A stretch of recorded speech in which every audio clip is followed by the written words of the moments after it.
Arcade Heroes.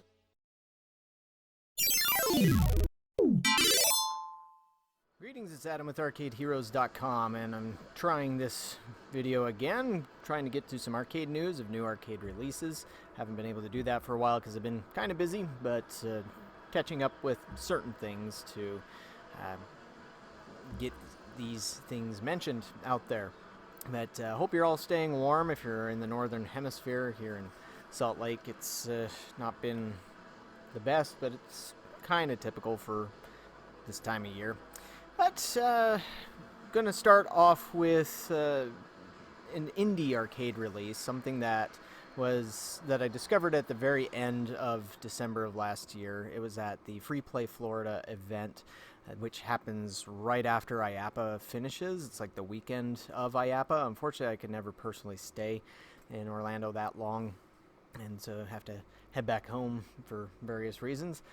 But this game debuted at that event, and that would be called Throwback Jai-Alai Heroes. Now, I know that this does not look like it's pronounced at all like Jai-Alai, but that is how you are supposed to pronounce it. And as this cool, almost retro-looking flyer mentions, inside of this hot piece of furniture is an indie game simulating the fastest sport in the world, Jai-Alai. In a swift match of hot potato wall ball, teams will battle it out to see who's the most skilled at big, spicy racquetball. Play tomorrow's classic today in this tall drink of water that refreshes any arcade. Available in 2-player standard and 4-player deluxe configurations. This cabinet obviously being the 2-player one. I've not seen a photo of the 4-player yet.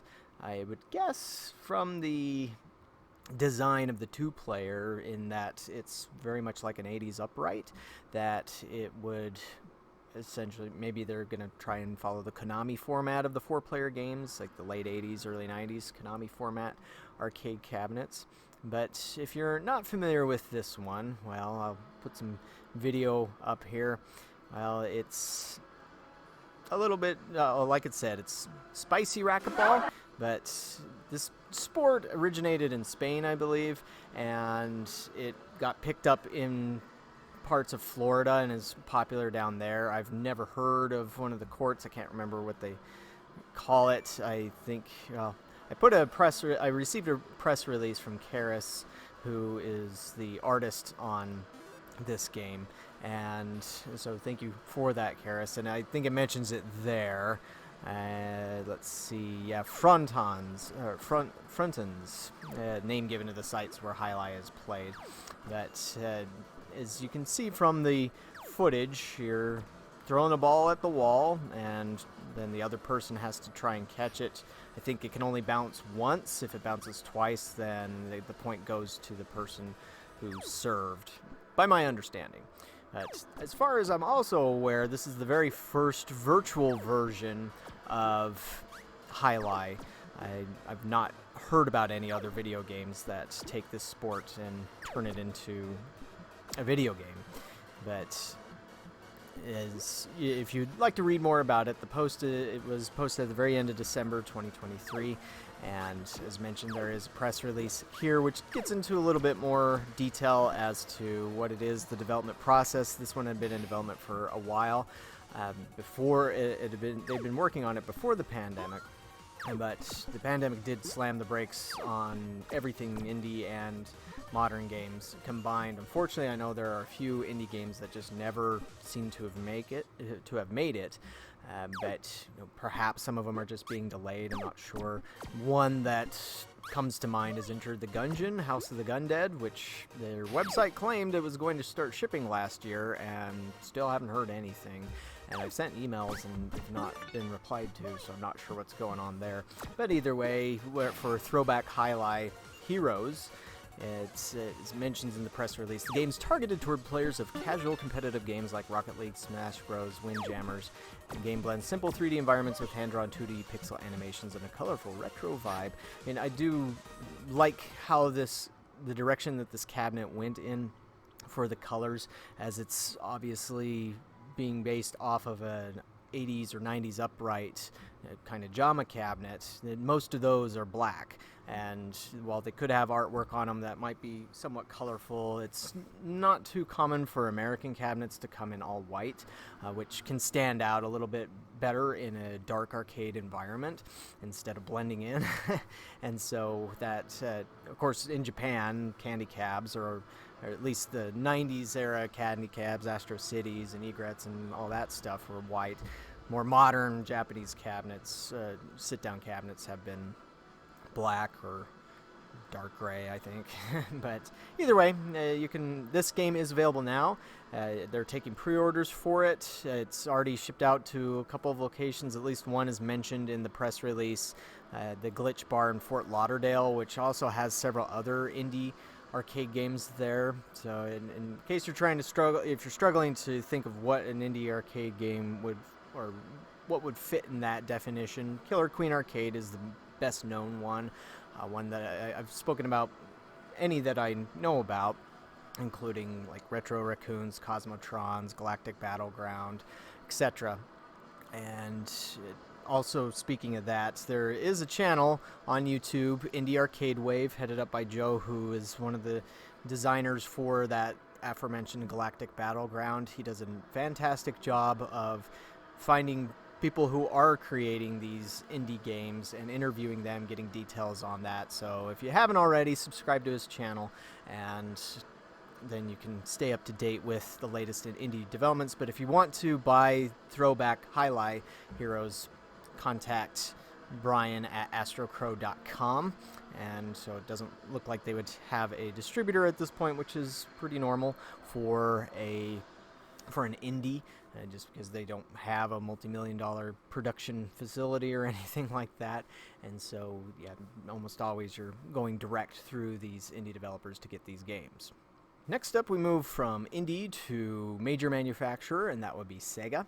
And they actually have two releases that just came out. The first one as of this recording, I'd already published, Storm Rider 2, which was at IAPA. Here's a nice render of the cabinet, but it looks exactly the same as the real thing. And here's the IAPA video. I guess I should be muting these, but while we catch up here and close out of ads there. Yeah, it's a very nice cabinet. I like the blue on it. That also fits with Sega's color scheme themselves. But as you saw there, it has this touch screen that you can use to change things. I think it also has something to do with the parts, but I didn't play it enough to see about additional parts that you would be grabbing for your bike to upgrade them. But the gameplay on this one, it's not quite like the first game. So the first game, you can see it up here. This is a direct capture that Wallop sent me many years ago. And the first game seemed to be a little bit more simulator style, whereas the sequel seems to be more Superbike style. Now, of course, one part of the style is how the tracks go, and that is one difference between, say, this and Superbikes. So, like, both of them are focused on a little bit more unrealistic, over-the-top fantasy-style racing, and you'll have things like tricks that you can pull off when you go off jumps. Just kind of, you saw that there. But one major difference would be that Superbikes has open circuit courses, like you go from point A to point B, whereas Storm Rider follows the typical Sega formula of using closed circuit laps. And so you do so many laps, and once you cross the finish line on the final lap, then there you go, it's race is over. But this is shipping now. I'm not 100% sure of the price. As always, you need to contact a distributor that would give you a direct quote, and they will generally have different pricing, but I know it's above 30,000. Now, you are not getting just a single unit, as it is pictured here. It essentially comes in what they call a twin cabinet model, just like the old Mannix TT that Sega did, and Sega's done this with many, many other games. Outrun 2, I had a twin model for a long time where it just shared the same marquee, but it was kind of two cabinets, or it was two cabinets. But that is how they are shipping this, and I'm not aware of there being a single unit model at this time. And now it also, part of the price comes from the fact that it has a motion base. Anything with motion always costs a little bit more, just like the Fast and Furious arcade or the Storm Racer G. that Sega had been selling for a while, and I think this will essentially replace the Storm Racers. I'm not sure if they have fully removed them from their website yet, but yeah, so this one you might be seeing it out there already or soon. Definitely by this summer for any arcades that tend to pick up new games. And that's not the only Sega one. Now, I reached out to Sega for comment when I saw the email about this, just to confirm, but the contact didn't get back to me until this morning, and I posted this back on February 1st. But in that email, he revealed that another Sega racing game is also shipping. And so I'm going to be posting about this a little later, probably by the time this video is posted. But as mentioned back in October when we discovered the existence of this one, or when Sega announced it officially, Drone Racing Genesis, which has a different take on racing. And I filmed this a couple of times at JAEPO. And this particular video, I filmed using a drone. I took a little mini drone that I have and used that to film this stuff. Now, no, I'm not the greatest or even a very good drone cameraman, and so I need to figure out how to make things film things in a smoother manner a lot of the time, but couldn't have got this shot with a normal camera probably. But, and what was cool about this video is the Sega guys, including one of the game designers, Ogashi, there on the left, they were willing to race for me. So this one does not use foot pedals. It doesn't use a steering wheel or a yoke, anything like that. I believe they initially tested this one with 2 joysticks at first, but found that a single joystick was best. And so the only gripe I had about this one at JAEPO, and so I hope it changed between what you see filmed here and the final release, would be that at least the units I played here, the calibration on the joystick seemed to be needed some work, as it was a little bit of a challenge sometimes to, well, it felt like either you were going up or you were going down. It was kind of hard sometimes to find that middle point, but these 2 Sega employees who are well practiced at it can show that it is perfectly playable without, I guess, needing too much calibration, but probably for noobs, that would have been nice, or maybe a noob option. One of the things that I really like about this cabinet were the LED effects, like you saw there on the marquee, but also in the back of the seat, and just also the other chasing LEDs on it. I know not everybody likes LEDs on their arcade cabinets, and I noticed Storm Racer 2, or Storm Rider 2, sorry, didn't really have much, but I really like what Sega did here. It really catches the eye, and to me it's not overwhelming or anything, but yeah, that is now shipping as well. The price on a Drone Racing Genesis, I think it's in the neighborhood of $11,000 to $12,000. Again, if you're really interested in grabbing one of these for your location, if you're an operator, contact a Sega distributor and they can give you a direct quote. And of course that wouldn't include freight and taxes, which always add a couple thousand more, especially if you're getting 2 of them, which is probably what you would want to do. As it mentioned in the original post, it can link up to 4, but they only had 2 at JAEPO.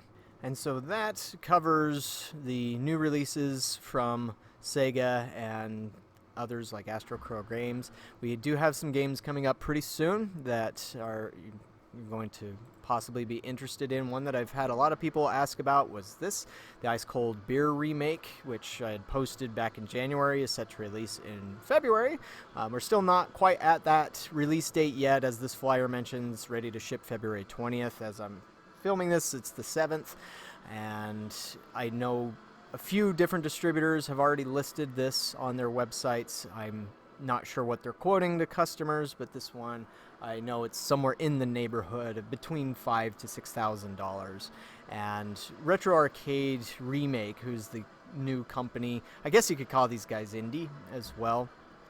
However, I did learn that they are using Baytech to manufacture their cabinets, as Retro Arcade is based out of Minnesota, Baytech's based out of Wisconsin, and so I guess just keeping things close there. But I've seen this, I have videos of this on my channel. If you hadn't heard about it previously, this is a fully licensed and very faithful remake of Taito's ice cold beer. Oops, sorry about that there.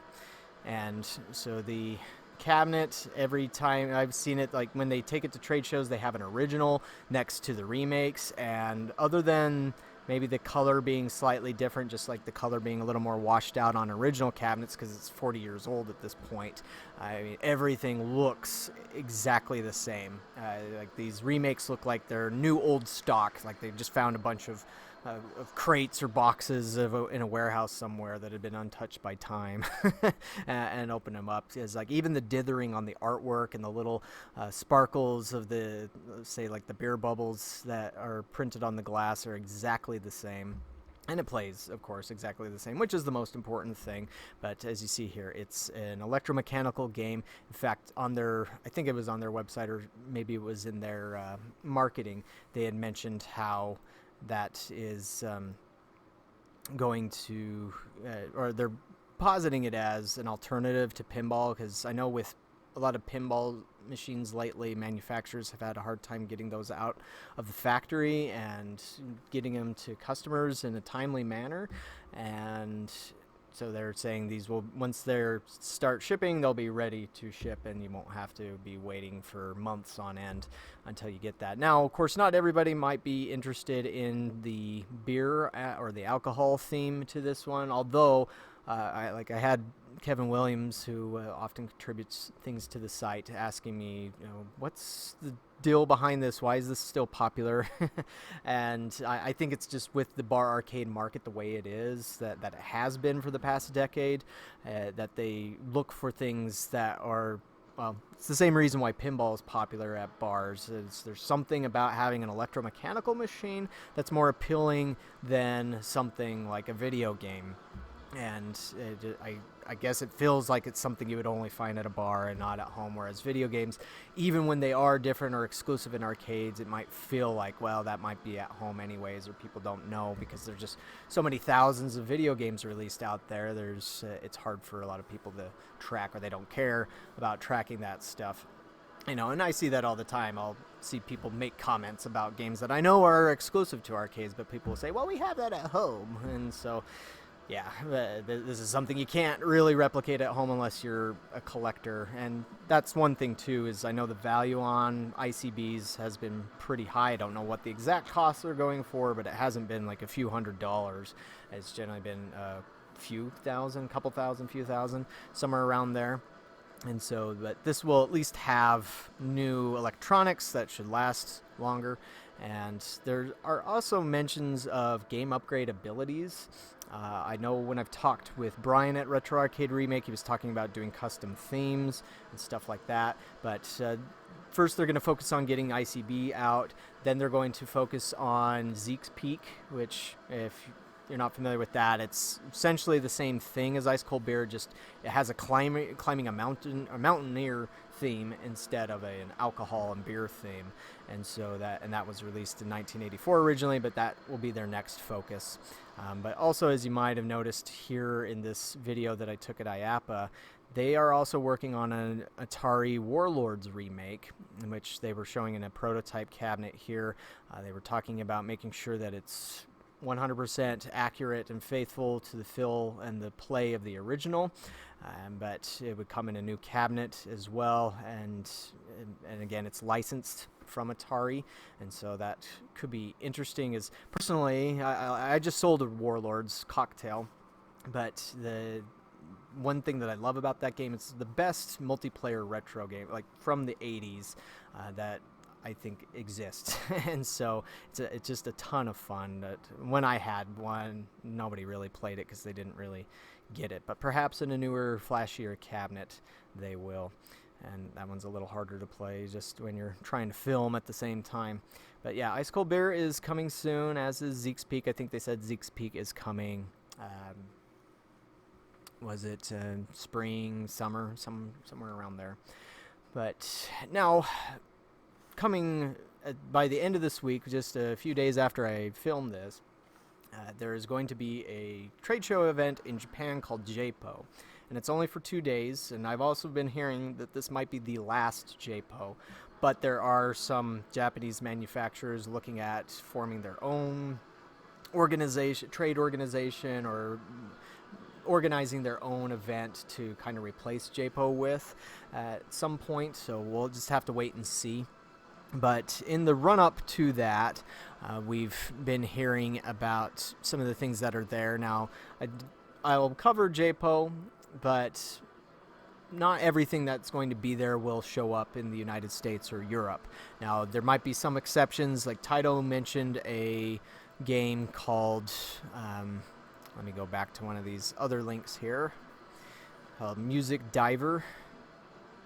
Yeah. And so that's this new rhythm game. Now, this is a Round 1 exclusive in Japan, but it's also a Round 1 USA exclusive over here. And so recently, Round 1 did post that they were receiving these cabinets. So if you want to play this game, just go to a Round 1 USA if there is one near you. But otherwise, an operator like me can't buy this. And most everything that you would see at JAEPO would be the same thing. So it just came out today that Street Fighter 6 Type Arcade will also be at the show.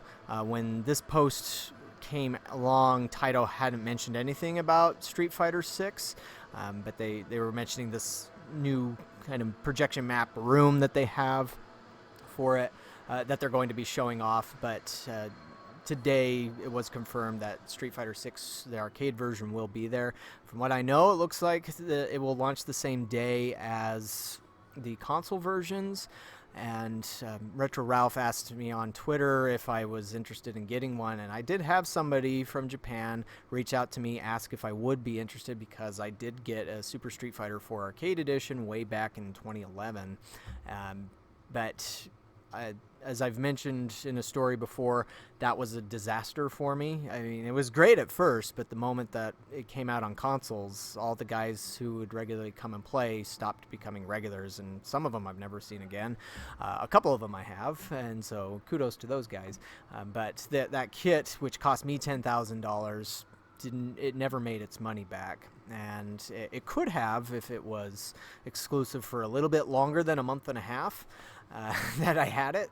But as far as I know, this is really the arcade and console versions are releasing the exact same day, and I haven't heard of anything that the arcade version is going to do differently other than being in a cabinet.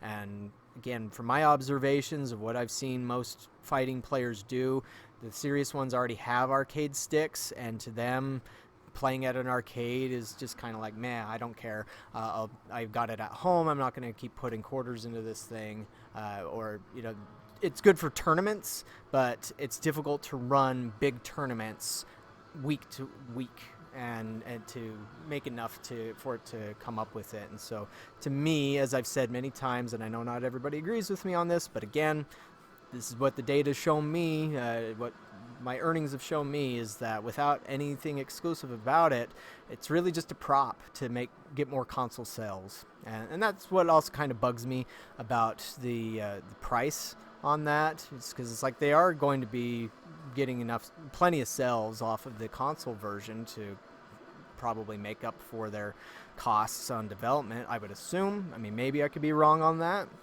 but still, just when an arcade game is just used as a marketing prop, I just don't feel interested in it, because it's like, why do I have to be the only one or one of the very few that's paying $10,000 for this, whereas everybody else pays $60 for the exact same thing that's just not in a cabinet, or maybe they will put it in a cabinet at their house. And so, I mean, would you want to spend $10,000 on it just to put it in a cabinet if otherwise you already have fight sticks? I mean, probably not. I mean, unless you're loaded, then fine. But from a business perspective, it doesn't make much sense to me. Yeah, I've been burned. But there are some things coming to JAEPO. that there's a couple of little updates on. X Arcadia will be there. If you pull up a JAEPO map, they won't be there. They're under the name of, I think it's Aiko. I could be wrong about the pronunciation there, but they will have all of their games that they've released. And for many in the Japanese amusement industry, this will be the first time that they will ever get to see all of this, because some hadn't attended an amusement event prior to this, and what events EXA has attended. And EXA launched pretty much a month or two before the pandemic started, and so they just never really got an opportunity to do a big rollout. I mean, they had been at a JAEPO previously, as I recall, but anyways, they will be unveiling some new games, such as Batsugun EXA label. Now, I saw yesterday that a new console, like I think it was Batsugun Saturn Tribute, was announced, and that's coming to the various consoles. But again, by my understanding, this EXA label version will have some unique content on it. It'll have an EXA mode, as these characters. I'm not aware if those characters showing up in the Saturn Tribute. Nice that they include a kind of an Indiana Jones sort of guy there.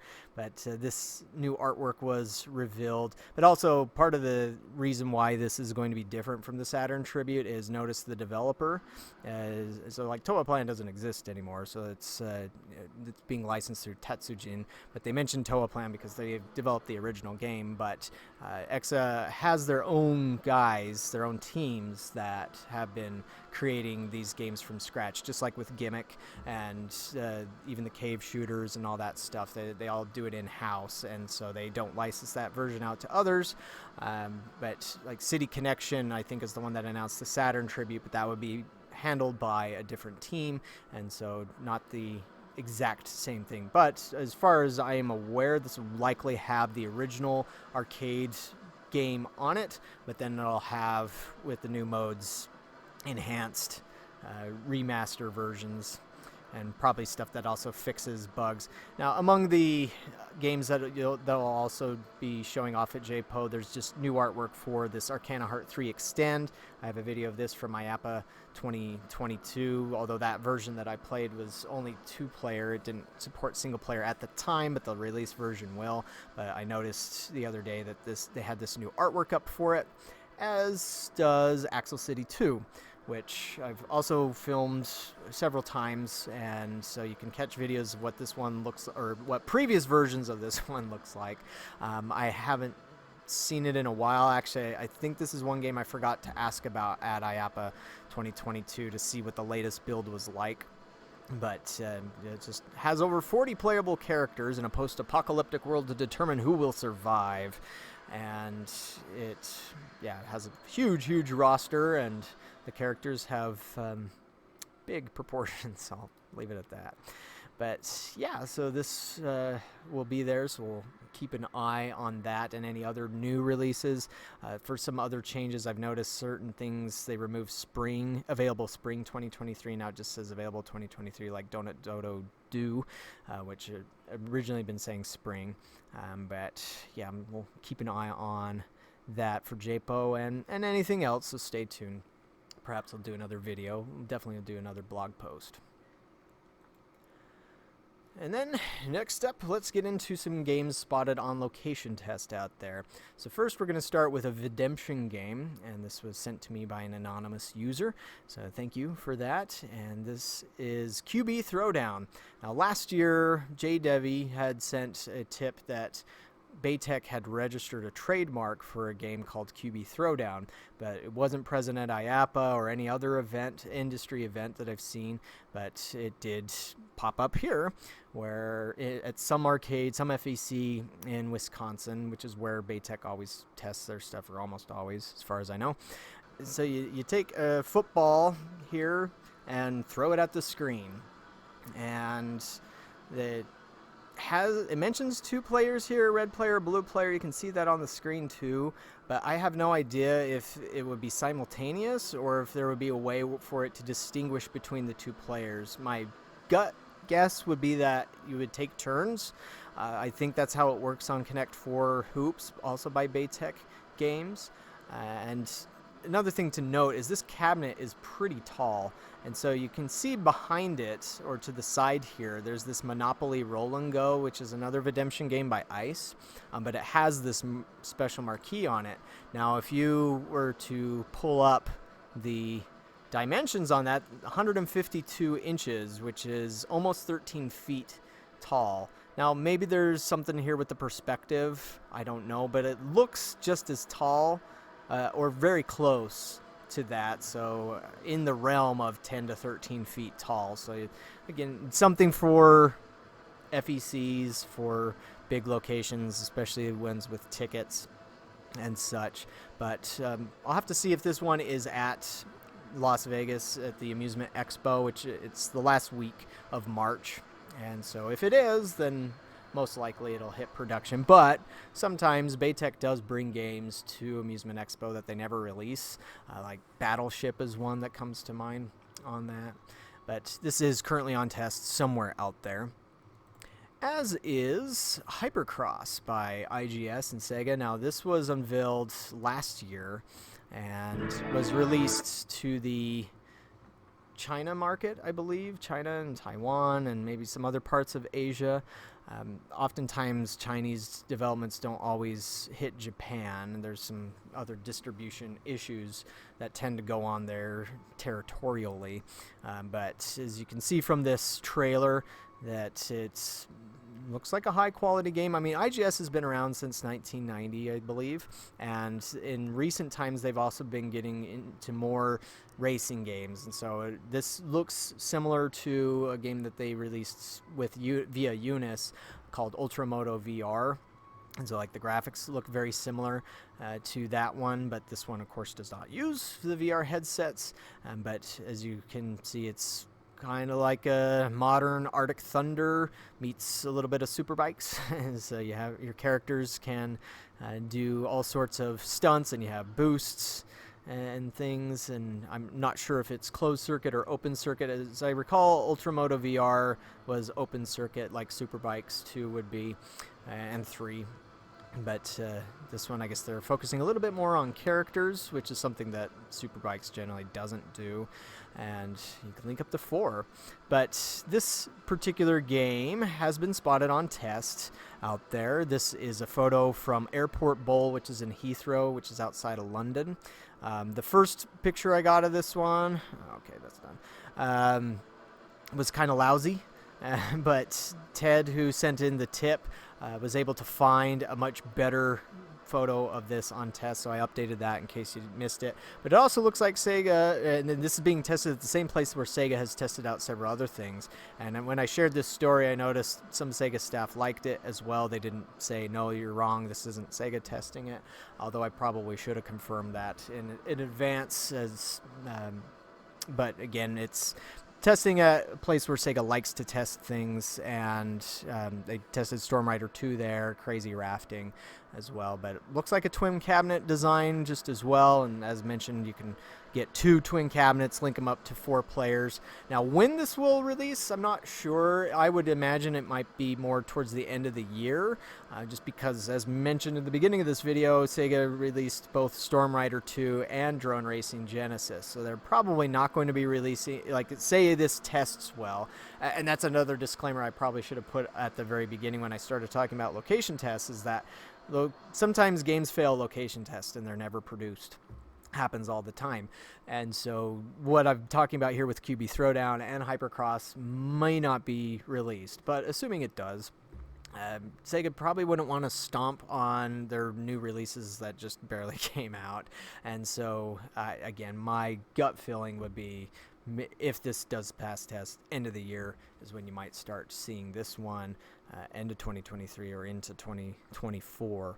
But yeah, that pretty much covers all of the game news as we have it right now. Games on test, games that have been released. As always, if you're curious about what is coming to arcades out there, go to arcadeheroes.com, click on new releases, and I do my due diligence, my best diligence, to make sure that this list is up to date. I mean, there's always plenty of coming soon ones. There's always something in development here, but I'll update the already released categories, and I also put other ones in the tabs. I know I need to do better on Asia there, as well as Europe. And yeah, sometimes Europe does get different releases than North America does, like this Zombie Crisis, which is released through JNC sales. I mean, this might eventually come here, but this has been the trend in recent times, is a lot of Chinese developed games will get manufacturing or production and sales in Europe first, and then maybe a year later they show up in the United States. And so that's been a common thing. But also I track Videmption and other things like Ice Cold Beer. But yeah, that's everything for this one. Thank you so much for watching. And again, stay tuned for news from JAEPO and anything else that pops up. And oh, and by the way, I wanted to also thank that all of you who have subscribed to the channel. I've just hit 15,000. I mean, no, I'm not a huge channel or anything, but still, I'm very grateful for all of you that do follow and watch my sometimes absurdly long videos. And so thank you so much for that. But yeah, again, we'll see you around and keep sharing this stuff around. Spread the good word of arcades.